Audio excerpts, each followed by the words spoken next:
Hello guys, welcome back to our channel 1-2-Step. In this video, I'm going to be teaching you guys on how you can add a trusted device to your Apple ID.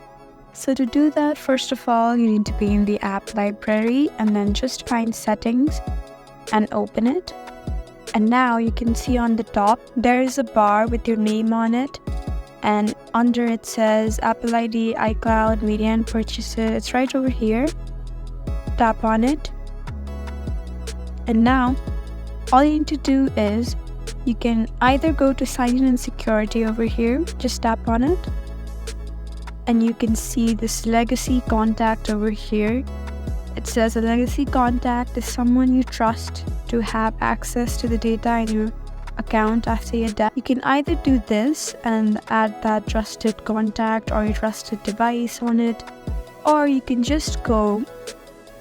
You can see these options over here called iPhone and MacBook Air. So in order to add a trusted device, you just need to go ahead and just log in with your Apple ID in a different device. And then after that, you can see that device too over here. And then you would have successfully added a trusted device to your Apple ID. So guys, that's how you add a trusted device to your Apple ID. If you found this video helpful, then please leave a like and drop a comment down below. And if you want more helpful videos like these, then please subscribe to our channel. We'll see you again next time. Thank you for watching.